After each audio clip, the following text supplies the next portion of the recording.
احنا هنتعلم دلوقتي البيسكس والاساسيات بتاع الحزام الاصفر. انت بتبتدي بحزام ابيض وبتطلع اصفر. طب انا ليه واخد التدرج ده معاكم؟ لان في ناس كتير ما مارستش العاب قتاليه، فهنبتدي ناخدها خطوه خطوه. الاحماءات اهم حاجه. تدخل تشوف فيديوهات عن الاحماءات، ازاي ان انا بهيئ جسمي قبل ما بتمرن. ما ينفعش ان انا اتمرن مره واحده، بهيئ جسمي قبل ما اتمرن بتمارين معينه، اطاله، تمارين للرجل، تمارين للاوتار بتاعت الرجل عشان اعرف اضرب، تمارين لايديا. انا مش هنا علشان اعلمك الكاتا او اعلمك الاساسيات وازاي انا اطبق الكاتا دي في الالعاب القتاليه في الشارع. هنبتدي بالاوتزوكي. الاوتزوكي اللي هو البوكس، اللي احنا بنسميه البوكس عندنا في مصر، ان انا ازاي اضرب واحد بالبوكس. القبضه لازم اقفلها ومفيش اي هواء في القبضه. الاساسيات بتاعتي، بنزل اداري جمبراي، هي اول حاجه بتتعمل. بدخل بقف يوي، بنزل اداري جمبراي، والاداري جمبراي هي اصلا دفاعيه. في الاصل هي دفاعيه، واحد بيضربني ماي جيري او فرونكيك، انا بنزل بصدها. ده اللي اسمه اداري جمبراي. بس لازم تتعلم ان اي ضربه او تكنيك او حركه ممكن تكون هجوميه او دفاعيه. طب ازاي الاداري جمبراي ممكن تكون هجوميه؟ هي اصلا انا بصد حاجه. الداري جمبراي هي ممكن تتضرب في الفخذ، هنا ما بين التقاء العضلات. لو هتلاحظوا في الموتاي او الملاكمه التايلاندي بيضربوا في العضل او بيضرب في العضله. فالواحد لو اتضرب في العضله ايديه تقريبا بتقف، لو واحد اتضرب في عضله رجله رجليه تقريبا بتقف. الاداري جمبراي انا بصد بيها ركله او ماي جيري، وفي نفس الوقت انا ممكن اضرب واحد في فخده بيها ضربه، او ضربه في الوش، تتسوي بالجزء دوت بتاع الايد، ان انا بقوم ضارب في الوش او بضرب في الفخذ. يعني ممكن اضرب واحد في فخده وفي وشه او في وشه او في فخده. فبنزل اداري جمبراي وبدخل اوتزوكي. اوتزوكي بالمعنى بتاعنا في مصر البوكس. ممكن تضرب في البطن او تضرب في الوش او ممكن تضرب بالضربتين، بس هنيجي للموضوع ده بعدين. بدخل اداري جمبراي وبدخل اوتزوكي. طب انا بنزل ليه برجلي؟ يعني انا رجلي ليه نازله كده؟ اختصار بسيط، انا كده مش طايل خصمي. كده انا مش طايل خصمي، رجلي دي مش هتتحرك. بس انا لو حركت رجلي دي لقدام شويه انا برضو ستيل مش طايل. بس لو نزلت بندنج او تنيت ركبتي انا كده وصلت.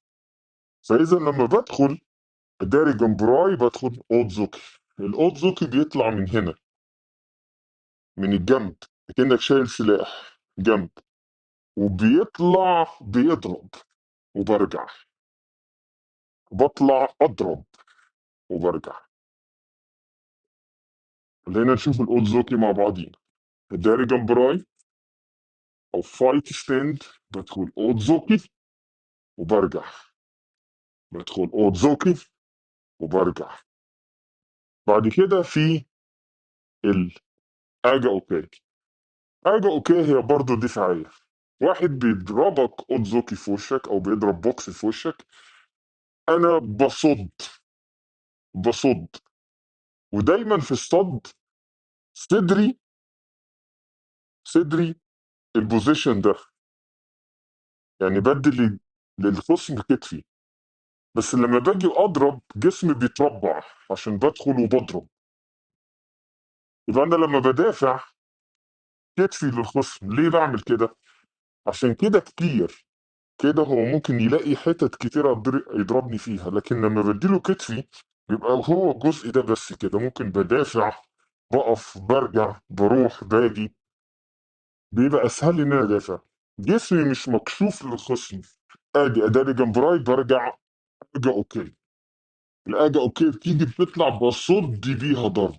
اداري جمبراي، اجا اوكي، اجا اوكي. بعد كده في حاجه اسمها سوتو اوكي. يبقى انا بدافع عن وشي بالاجا اوكي. في حاجه اسمها سوتو اوكي، واحد بيضربني بالبوكس في بطني اداري جنب راي بيضربني في بطني، بصد بصد الضربه، بخلي الضربه تيجي هنا، بصدها. وبرضه بديله كتفي ليه؟ عشان حتى لو هو اسرع مني، هي الضربه جت هنا، لكن لو انا بصد كده الضربه هتيجي لو هو اسرع مني، لكن انا بصد كده الضربه بتيجي هنا. فنخلي بالنا من الديتيلز والحاجات الصغيره دي بتفرق. صوته اوكي، صوته اوكي، صوته اوكي. بعد كده فيها حاجه اسمها شوت اوكي. شوت اوكي ما بنزلش الناحيه دي بس برجع. ليه برجع؟ هي دفاعيه اكتر. برجع، برجع. بتيجي من هنا، هنا. بتيجي من هنا، هنا من عند الرقبه، بقوم ضارب. دي اسمها شوت اوكي. شوت اوكي بصد بيها عن وشي او عن بطني. بصد، واحد بيضربني فانا بصد. ممكن تكون هجوميه، ممكن تكون هجوميه.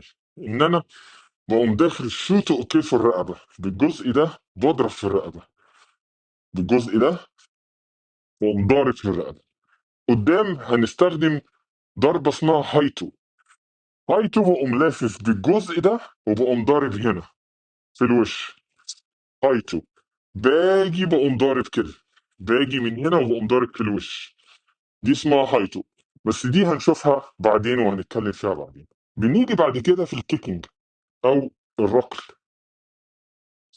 في الكاراتيه بصراحة في حاجة أنا مش فاهمها، هي واخدة من التراديشنال كاراتيه، بس أنا مش عارف معناها لغاية دلوقتي، أو مش قادر أفهم هما ليه بيدربوا الأطفال إن هما يفتحوا إيديهم لما بيضربوا الماي جيري.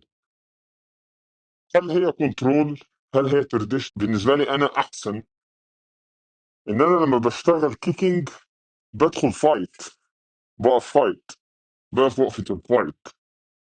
دي بالنسبة لي أفضل ما بفتح إيديا بالطريقة دي. في حاجة اسمها ماي جيري. الماي جيري بطلع وبضرب، اكني مسكت راس واحد وبخبط في ركبتي. مسكت راس واحد وبخبط في ركبتي، او قدامي باب وبكسره. وتحاول دايما تحط وسطك في الضربه، تحط الجذع في الضربه. تخيلوا انتوا الضربه كده، بس لما بحط جذعي وبحط وسطي في الضربه بتبقى اقوى وابعد، بعمل ريتش اكتر، بعمل ريتش وبوصل لحته ابعد. وصلت له، وصلت للخصم. فهي دي الماي جيري. بطلع وبضرب وارجع، او بطلع وبضرب واكمل.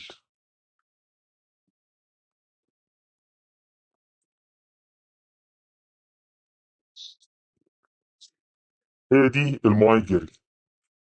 دي الاساسيات البسيطه. المره الجايه هنتعلم اساسيات اكتر، هنتعلم حاجات تانية.